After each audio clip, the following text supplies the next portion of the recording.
Live from the German American Bank studio in downtown Bowling Green, this is SoKY Sunrise on WNKY NBC 40.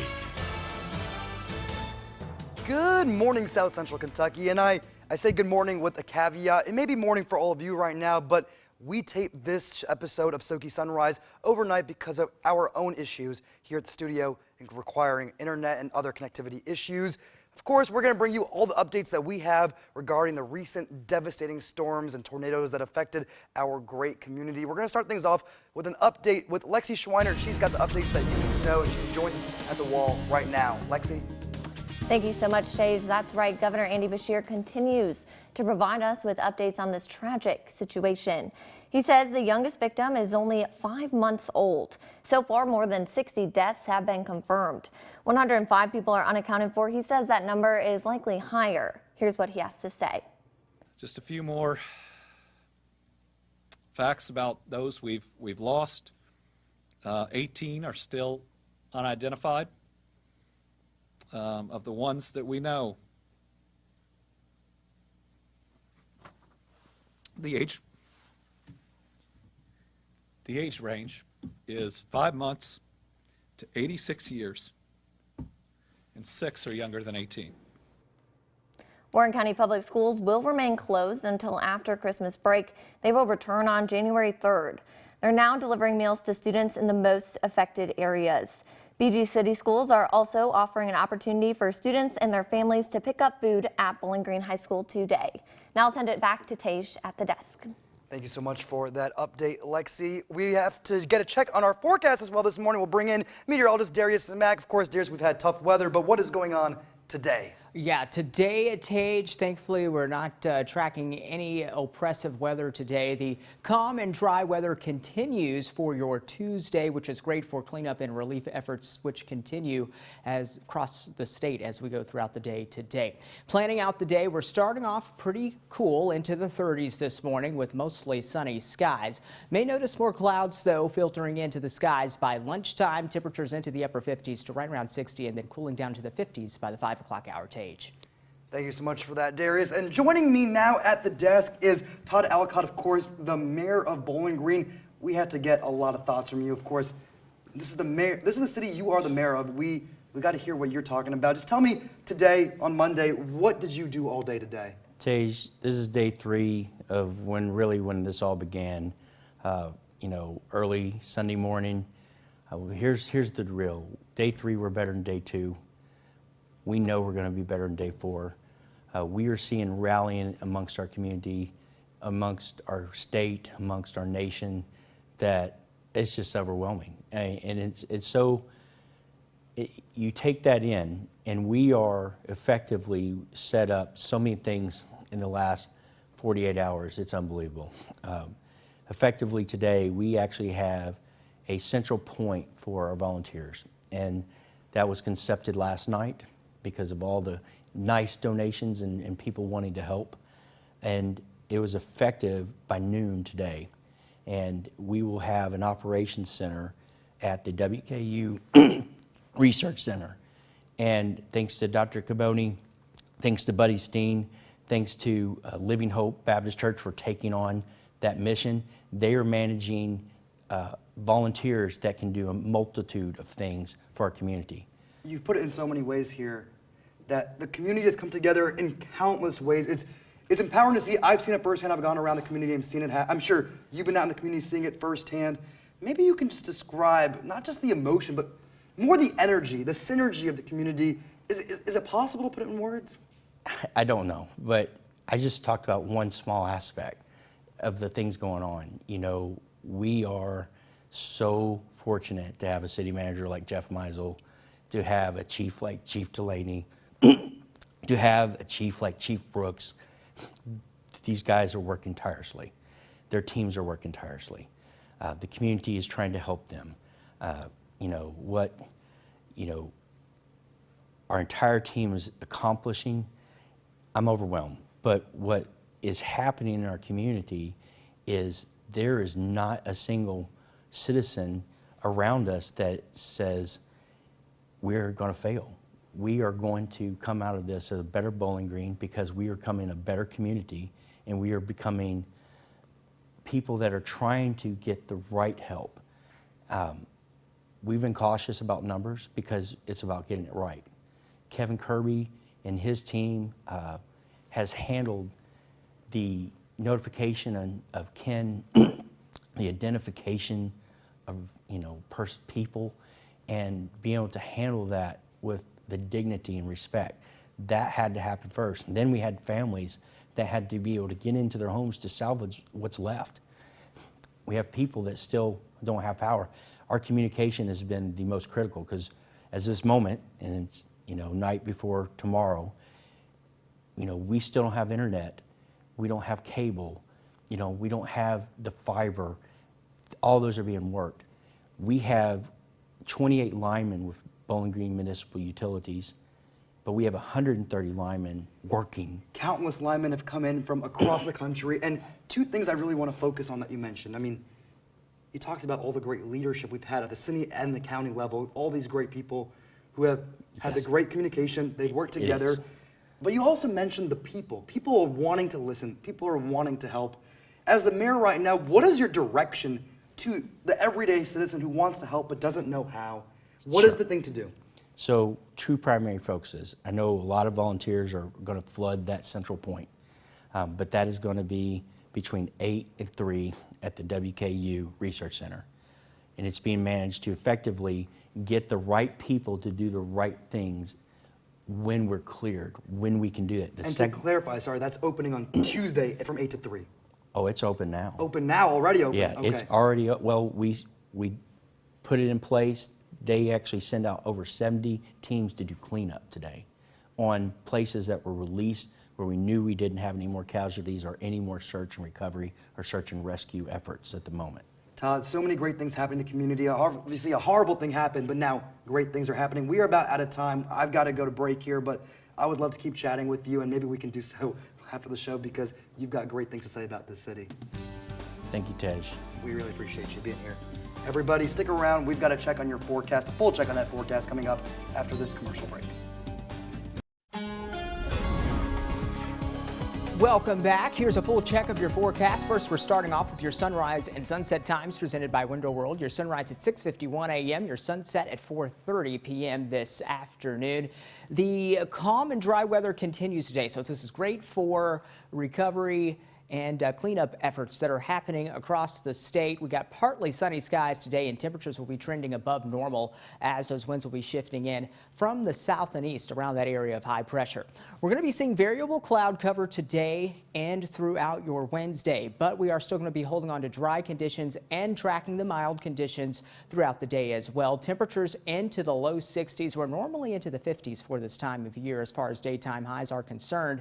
Tonight, though, those temperatures right around the low 40s tonight. We'll see those winds from the south to southeast around the 5 to 10 mile an hour range. And then tomorrow is when we are going to be talking about some breezy conditions, but we're still holding on to the dry conditions, at least today and tomorrow. But we are going to be tracking some changes arriving, especially by the latter part of the week. We're talking about the potential for heavy rain and even storms, but we're not expecting anything like what we saw last weekend at the moment. Temperatures, though, pretty mild by Thursday into the upper 60s, and then we're going to be seeing a cooling trend, especially by the second half of your weekend.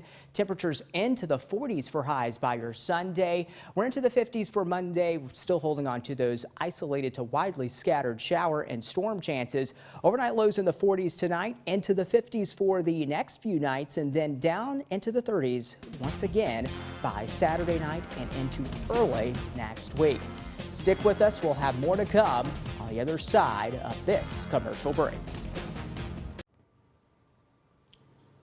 Welcome back to SoKY Sunrise. We have a very special guest, an incredible community leader here, Albert Mbamfu. He's the executive director of the International Center of Kentucky.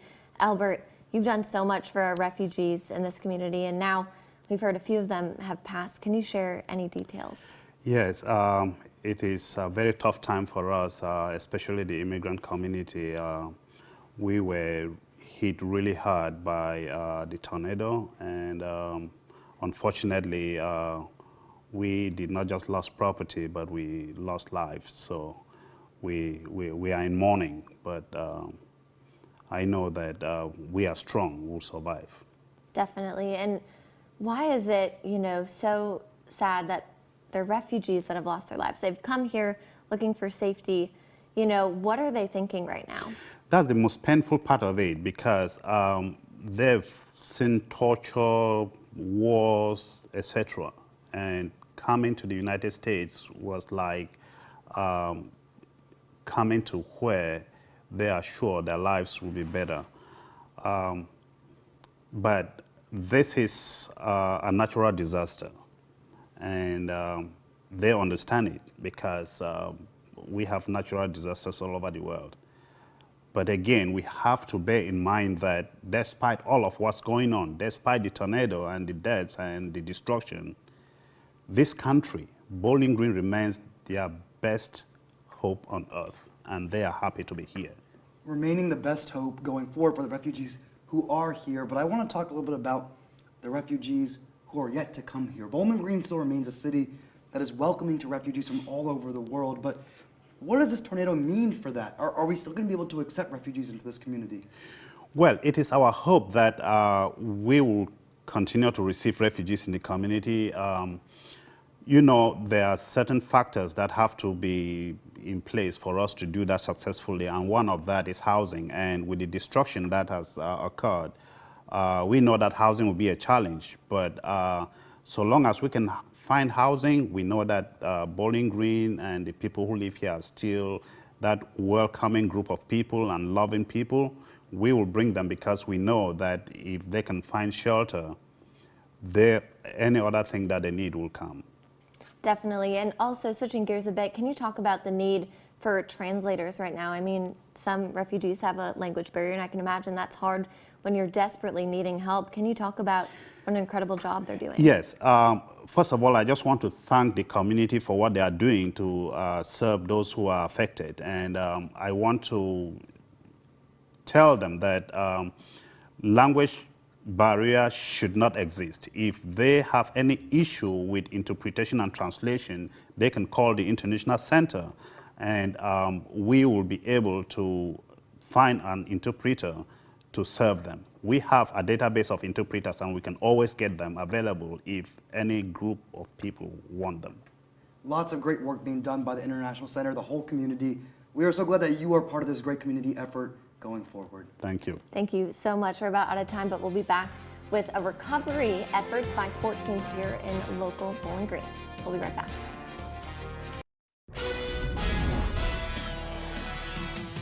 Welcome back to SoKY Sunrise. Local sports teams are supporting the community after the devastating tornadoes. The Bowling Green Hot Rods are actually opening up their ballpark for businesses affected by this tornado.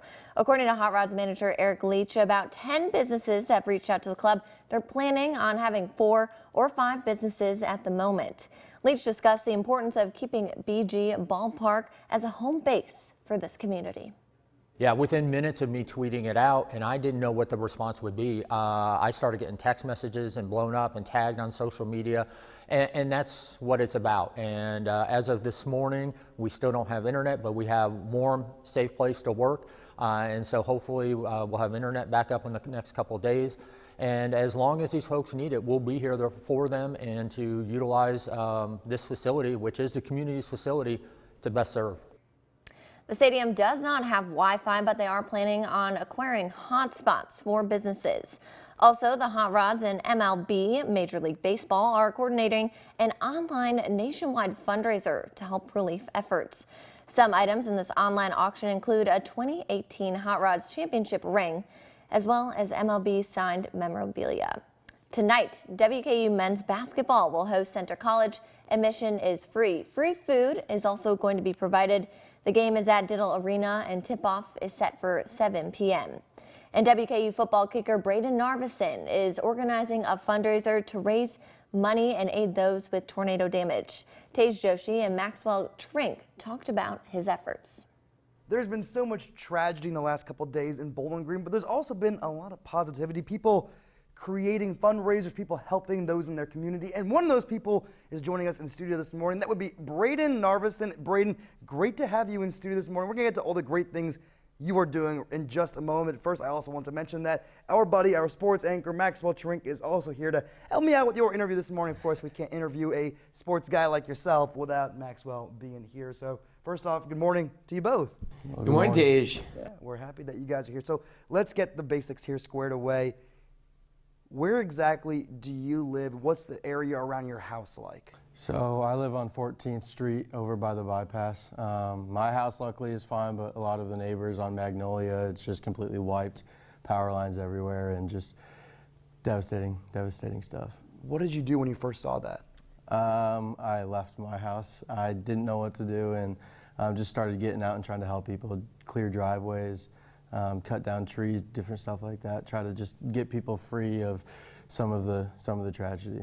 And Maxwell, maybe you can help me out here. From there, not only are you helping out people with your hands, you went to as a fundraiser. Of course, you set up a GoFundMe, and it's already getting some major traction for the community. Right. Yeah. So I was over on Village Creek and just saw off Russellville Road and saw how bad that stuff was, how the entire neighborhood was wiped out, and I couldn't just let it go away. So I just wanted to start a GoFundMe to just basically help people. Now, Braden humbly mentioned that he's getting a good bit of traction on his GoFundMe, and part of that is because he is, of course, with the WKU football team, and I think a part of that, being a part of that big community is helping you get that word out there.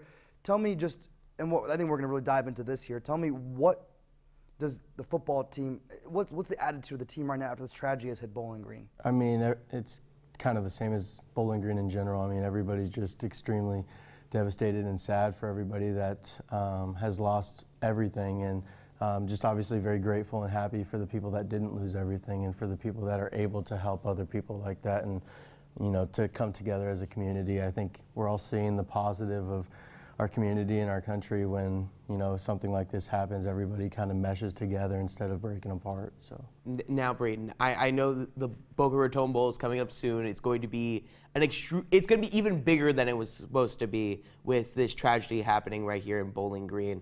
I've seen a lot of Appalachian State, App State fans coming together and actually starting their own GoFundMe. So how has it been to see that on social media, that these people, these fans that don't even know you, and you're playing one game against them, are already raising over, I believe, $13,000 for the community? It's really cool because that's the big thing about sports. Sports can bring a lot of people together, and it's really good for that, and you can use your platform to get messages out to people that you wouldn't usually be able to.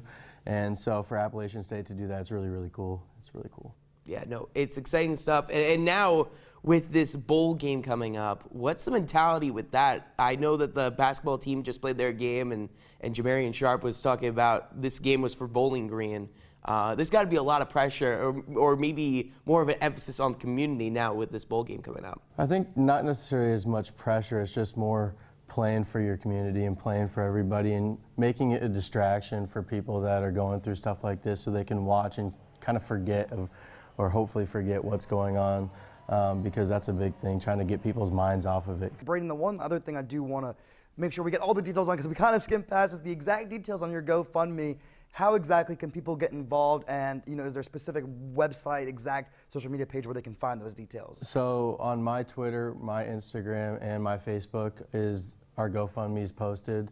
My Twitter is @20Braden, and then Instagram is just Braden Arvison. Same thing with Facebook. Yeah, that's the best way to do it. I mean, we're trying to raise as much money as we can. Like I said, all the money that we get is going to come directly to me, and then I'm going to disperse that out throughout the entire neighborhoods. I'm going to disperse it through the shelters. We're going to grab clothing. We're actually in the process of trying to talk with some companies, clothing companies here locally to Bowling Green, to try to get some deals to work out to where we can get even more clothing than we were going to. Same thing with Kroger, and just trying to get stuff for people that's just going to help them get through this tough time. Absolutely. It's a great thing that you're doing for the community. Yeah, thank you so much for setting this up, because the community really needs it right now. Of course. All right, Braden, thank you for coming in today. I think that wraps it up. We really appreciate your time. Thank you. Thank you guys for having me. Live from the WNKY studios in South Central Kentucky, this is SoKY Sunrise on NBC 40. Welcome back to SoKY Sunrise. Joining us in studio this morning is Isaiah King. He is, of course, with Gasper Brewing, a great place that is normally a wonderful place to hang out. I hang out there myself under normal circumstances, of course. We're not dealing with normal circumstances right now. We're going to get to what's going on at Gasper in just a moment. But first, Isaiah, how are you doing today? And I don't just mean that casually. I really mean, how are you doing today? Yeah, tired, but we're powering through. We're all doing really well. So I should clarify for people who don't know where Gasper is. You guys are in the Shake Rag part of town. Luckily, that part of town, more or less, you were pretty much saved from the storm, right? Exactly, yes. I came in on Saturday morning. I raced in at about 6 o'clock after we were able to get out of the neighborhood, and no damage to the building. We still had heat and power, so very glad to see that. And then my next thought was, let's do what we can to help people. So. Basically, share your good luck with the community. Share the resources that you had left. So exactly. Gasper is this big building. You guys had heat. You had power. So what was the next step? What did you guys do? You guys invited everyone into the building. How exactly did that work? Yes. Well, we had prepped on Friday night for a regular Saturday. We've actually got Creekside Market and Barbecue there now, making food for us on a regular basis, and they had prepped for food service, normal food service on Saturday. Of course, it was anything but normal. So we went ahead and bought more. We had hot dogs and hamburgers and stuff. Ran to Kroger, got a bunch more stuff, and just started cooking everything and letting people know that they could come out. The natural progression from that was to start taking donations. Everyone wanted to know how they could help, and so we became a donation center as well. And of course, it's a donation center, and this food that you're giving away, it's being given away. How exactly does that work? The initial couple days were out of our pocket. Donations have started to roll in, and they're going straight to buy more supplies. So. And it's not just food that you guys are giving. Now, you mentioned the word supplies there too. Yes. Gasper has basically become almost like an Amazon warehouse. I see you guys got lots of volunteers, workers, kind of sorting all kinds of house goods, home goods across Gasper. Describe for me what exactly that looks like and feels like right now. Whatever people are bringing in to donate, whether it's toilet paper or paper towels, or we've gotten a ton of clothing donations. We bring them into a central area, and we've got multiple tables set up where people are sorting through those. And then we've got kind of an assembly line of boxes along the last row of tables, and we just grab a package and put a couple of each item in the box. And then we've somehow come up with a fantastic network of drivers. We've got about 20 different people that are coming and picking up carloads of stuff and delivering these boxes of supplies to who? How is that? Who is it going to? We're trying to hit the, of course, hardest hit areas. So one group will go out to Jennings Creek area behind Mosswood in there. The next ones we'll send out to just off campus at the roundabout. The next group will have start at Nutwood and Broadway, and then the next group will send to Indian Hills area and Briarwood. So the big thing now going forward, what's happening? Of course, Gasper's still going to remain open, at least for maybe this whole week, as a place where people can gather, stay warm, get power. But if people want to donate to you all, what is the best way to do so? Just to come by? Yeah, just come by and drop everything off. Right now, the biggest things are batteries, work gloves, toilet paper, your basic toiletries, and towels and blankets and pillows. So much good work happening over at Gasper Brewing. We appreciate you guys being a true part of the Bowling Green community, doing so much great work. I like to call Gasper part of the community that I am part of because it really, truly is. Isaiah, thank you for coming in. Absolutely. Thank you for having us. Of course. We're going to send things over back to Lexi now, who's got some more updates for us. Thank you so much, Tage. Of course, many local businesses were impacted by the tornado, including one family-owned business that's been around for nearly 2 decades. I stopped by Ryan's Fatted Calf. It's right off the bypass, and I learned what the damage is and how you can help. It's been 2 days since the tornadoes hit downtown Bowling Green, and right now we're outside of Ryan's Fatted Calf, one of the many local businesses hit, joined by Stephen Bartos, who's the son of Ryan and also a butcher here. I'm so sorry for everything that's happened. First of all, how are you doing? We're doing okay. So all of our family and all of our residents are completely fine. So that's the most important thing. Material things can be replaced, but people cannot. So we were definitely protected during this time, and we're so thankful that everyone is safe during this. Most importantly, of course, is that people are safe. And we'll take a look at everything you can see along the street right now. There is just debris, there's wood, plastic, glass right on the sidewalk of the business. If you look behind me here, the windows are shattered, so they're boarded up right now. Power lines are down. There's also roofing. We can't go inside right now due to the state of the inside of the building because there's lots of things everywhere. But exactly what do you see inside, and how did you discover the state of it? Yes, so we were notified that there was the shop was damaged and that we needed to try to stay away from it just for our own safety and for the safety of those trying to help out during this time. It was so important to stay off the roads. We were devastated. I mean, we've built this business up from the ground, and we poured our heart and soul into it, being family owned and operated. We gave it everything that we have. While we were at home, we were called, and we were just frightened and just so worried for the safety of others out there, and just hoping that everybody could be safe during this time. Yeah, and what's next for you guys? I know you mentioned it might take 4 or 5 months for things to be repaired. What are you focusing on, and how can people help? So we're focusing on right now, we're going to have the insurance company come out and a contractor to just evaluate the situation and trying to figure out a rebuild. The roof is really compromised. At the top, we had a large sign on top of the building. It was picked up by the strong winds and rammed into the building. So the support beams are compromised there, and we're worried about a ceiling collapse. So that's why we want to kind of stay on the outside of it. So we'll need that to be evaluated along with the metal beams on the inside of it. They're starting to bend a little bit. It just tells you the force behind all of this heavy winds. And so it's very frightening, and we're just going to try to rebuild and try to grow and try to find a silver lining to be back as stronger than ever whenever we're able to serve Bowling Green once again. Exactly, and we'll include any way that people can help on our website and everything else. Thank you so much, and we're standing with you. Absolutely, and thank you. And if you guys could, we've been good on our end. That's what we got insurance for, is to help us. But there's so many people out there that still need assistance, needs donation and volunteer work. So contact the police and the fire department to see any ways that you can assist our community. Let's grow back stronger than ever. I agree. Thank you so much. Thank you. You could actually see how strong those winds were. When we were on the side of the building, there was a piece of wood that actually went through the concrete wall. It's just crazy how much was destroyed. Some other local businesses that were hit nearby are WK Liquors, Thai Express, Taco Bell, and the Red Cardinal Motel. So definitely keep them in your thoughts. We'll be back with more SoKY Sunrise after this. Welcome back. Well, starting off with the weather buzz, we're staying dry and quiet for now, so that's good for cleanup and recovery efforts that are happening around the state. Tracking above average temperatures, but you may want to start thinking about getting those tarps ready because we are going to be tracking some changes, especially by the latter part of the week. Now, the mild pattern continues today. We'll have those winds flowing in from the south and east around an area of high pressure.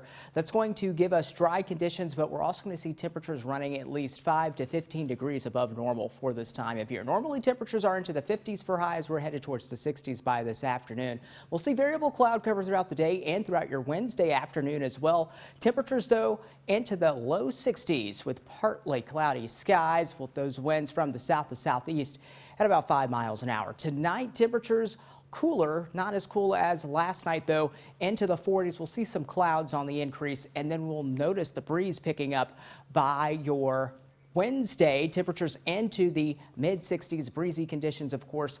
But that's before we do track those rain chances. We're tracking the heavy rain threat as well as the potential for some storms that we'll be watching for. At the moment, it's not looking like anything like what we experienced this past weekend, but we are going to be holding on to those rain chances throughout Thursday and into your weekend, and we're going to be tracking cooler temperatures arriving, especially by your Sunday. Now, you want to stay tuned because I'll have an explainer on what caused the tornado to form coming up a little bit later in the show.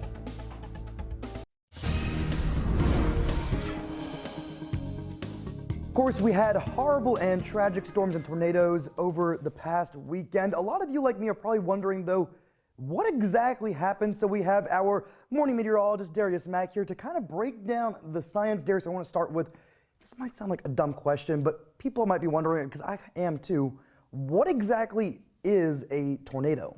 Well, first off, it's not a dumb question, but a tornado is a rotating column of air that goes from the cloud down to the ground. So it's classified as a tornado as it touches the ground. So to clarify, if it's not actually touching the ground, if it's just wind in the air, that's not a tornado? Not a tornado. Okay, let's talk about why this tornado happened. Well, I mean, a December tornado is quite rare, right? Especially in mid-December, and we had pretty warm temperatures early that morning. Check this out. We did have a cold front that moved through. Ahead of that cold front, we had warm and moist air. That warm and moist air mass was in place late Friday night, early into that Saturday morning. Now, that cold front provided a lifting mechanism for these storms to generate and produce. So regardless of whether or not we had a tornado threat, we did have a severe weather threat just because we had that very warm, moist air mass in place. Now, how does tornadoes form? Well, we had winds going from one direction at the surface and then winds going from another direction in the upper atmosphere. Now, with that cold front combined, that created uplift and therefore created the spin that generated that tornado that went through the city early that Saturday morning. So if I want to fully understand here, the key here is really ground level winds coming this way and atmospheric level winds going that way. And is that purely because of the cold and hot air masses moving against each other? Yes, so the cold front itself marks areas where we had different air masses. So behind the cold front, we had the cold and dry air. And then ahead of the cold front, we had that warm and moist air mass. We had winds flowing in from the south and west ahead of the cold front. On the backside, we had more of a westerly direction of those winds. So that already created shear at the surface. Now, in the upper levels, we still had a lot of shear as well. So we had the rotation there. The question was whether or not that rotation was going to make it to the ground. Let's talk about the scale of this tornado. We've already talked about how devastating the damage is, and to fully understand that, it was an EF3 tornado that was confirmed touchdown in Bowling Green. We're looking at the scale here. What does that mean, EF3? So an EF3 scale is not categorized by damage. So the devastation that we did see here does not categorize that. It's simply categorized by the range and the wind. So we had 155 mile-an-hour sustained winds estimated by the National Weather Service survey. So that put us at an EF3. Now, we probably did likely have wind gust exceeding 155 mile sustained wind speeds with that tornado. But yes, EF3 is what that was surveyed to be with the tornado that went through downtown Bowling Green. For context, 155 miles an hour, what does that compare to a typical thunderstorm? A typical thunderstorm is what, 25, 35 miles an hour? So a typical thunderstorm, especially if we're talking about severe thunderstorms, we see winds in excess of 57 miles an hour. But what we had is hurricane force winds, Tage, with this tornado that ripped through the town. One thing that I was personally curious about is how the tornado does damage in some areas and not others. How exactly is the path of a tornado determined? Because here we see a gas station. This is over by the Corvette Museum. This gas station is completely destroyed. Every pump lying on the ground. But you kind of see right behind this gas station is another gas station directly behind it, less than maybe 100 feet away. That gas station is perfectly fine. So how does something like this happen? Tage, I don't have an exact answer for that, but what I can tell you is that it likely has to do with the path of the tornado.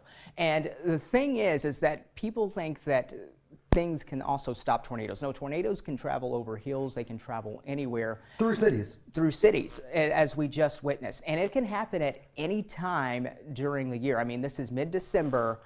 This is a very rare situation for. But what does control the path? Is that just atmospheric factors, or what controls the path of a tornado? So the path of the tornado is controlled by the storm itself. So the main propagation of the storm that we did have that moved through here was oriented in a way where it was moving from west to east, and it was moving from west to northeasterly direction. That is, if you look at the paths, it was the general track of the tornado was from the southwest to northeast direction. That was generally the direction where we did have those storms move through the area. And throughout this tornado and across Bowling Green in Kentucky, we saw devastation just like this, much worse than what you're seeing on your screen right here. Darius, you've done a great job explaining so many things to me. I learned a lot, and I hope our viewers did as well. Thank you, Darius. Welcome back to SoKY Sunrise. Obviously, medical professionals have been a huge help in recovery and rescue efforts here in Bowling Green and surrounding areas. And right now, I'm joined by Dennis Cheney, who's the Vice President of Ancillary Services at MedCenter Health. And first of all, Dennis, can you walk me through those hours right after disaster hit? What did that look like at MedCenter Health? Yeah, so like most of the affected area, we lost power, and our emergency generators kicked on and provided the power necessary. And within a short amount of time, we realized the devastation that had occurred, and we put into action our external disaster plans and called folks in, leadership teams, and then we started our process of doing what we do to take care of what we were anticipating to be quite an influx of patients. Definitely, and I'm sure patients came, by ambulance, walk-ins, an influx of them. What were some of the most common injuries you saw? Was it blunt force trauma? I mean, what kind of injuries do you have? It was fractures, broken bones, lacerations. Just to experience something like that, folks just disoriented and wanting to try to figure out what had actually happened and where were family members and where were friends, but mainly lacerations and broken bones. Definitely a lot to take care of and heal, and I'm sure you had amazing staff on hand. You mentioned to me before that you had staff who weren't even supposed to work come in. Can you talk about that? Yeah, so one of the things we were concerned about was staff being able to get to the hospital depending on where they live in the community and the surrounding area. And folks got there. And as the morning went on, then we realized that more and more of our employees were showing up, and they weren't even on the schedule to work. And I think it just speaks to their understanding of their calling to serve regardless. And they wanted to be there to take care of the community and work side by side with their work family. Definitely have a special team there. And also, while they're handling this, they're still dealing with the pandemic. Now going on 2 years, how did they balance both of those this past weekend? Watching them take care of this weekend was just so humbling, because for almost 2 years, just their resiliency and their ability to persevere and just to push through whatever it is. And this past weekend just really was very humbling to watch them continue to persevere even through this natural disaster that has taken its toll on our service area and our community. We're almost out of time. Before we let you go, what is the most important thing you need people to do to help you guys? One of the things that folks may not realize is that the entire United States has been experiencing a blood shortage since May of this calendar year. And so with an event such as this, the need for blood products just is exacerbated. And so there's numerous opportunities in the community to donate blood. The Red Cross has added numerous venues this week. And so I just encourage folks to go on to the Red Cross website and sign up and donate because we certainly are in need of that. Definitely. Well, thank you so much, Dennis, for your time. Yep, appreciate it. All right, guys, we'll be back with more SoKY Sunrise after this. Welcome back to SoKY Sunrise. The community is still hurting, and local restaurants are stepping in to help. They say they're giving back to the community that supported them during the pandemic. Restaurants including Hickory and Oak, Cambridge Market and Cafe, Shogun Express, Just Love Coffee Express, Nova Dolce, Toro, Pub by Novo, and Mulla Mushroom are donating more than $30,000 in gift cards to help the families in need. All gift cards will be donated through Warren County Schools Donation Center at the Old Cumberland Trace Elementary. This drive was started by Josh Poling of Hickory and Oak. What we want to do is we want to feed a lot of families hot meals inside our restaurant. Maybe, just maybe for an hour while they're eating, they'll forget about all the bad stuff that's happened and they can sit down and do what food does, which is nourish us, comfort us. And Kentucky Fried Chicken is teaming up with multiple Grammy-nominated rapper and Louisville native Jack Harlow. They are teaming up to aid tornado victims. KFC and its parent company Yum Brands and Harlow are making a combined donation worth $250,000 to the American Red Cross in support of relief efforts. KFC and Harlow are also encouraging people to donate to the affected areas via kfc.us/tornado relief. We'll be wrapping up SoKY Sunrise right after this. Welcome back. As we're wrapping up the show, here's a final look at your 7-day forecast. We're dry once again today, great for cleanup efforts that are going on around the state. Breezy conditions for your Wednesday, but we are going to be tracking, of course, the heavy rain and storm potential, especially as we head for the latter part of the week Thursday. So make sure that you do get those tarps up, especially for those who are out and cleaning up. Temperatures into the 60s. We'll hold on to the 60s through Friday. Maybe for your Saturday, we're into the upper 50s, but we're going to be seeing a cooler trend by Sunday. Temperatures into the 40s for highs, and then we're into the 50s by Monday, still holding on to the widely scattered rain chances as well. Overnight low temperatures, though, in the 40s tonight. We're into the 50s for the next few nights, and then back down into the 30s for overnight low temperatures by Saturday night. And we'll head over to Tage and Lexi. Thank you so much for that final update, Darius. Thank you all at home so much for joining us. We look forward to having you back with us tomorrow. Everybody, stick around. The Today Show is coming up next.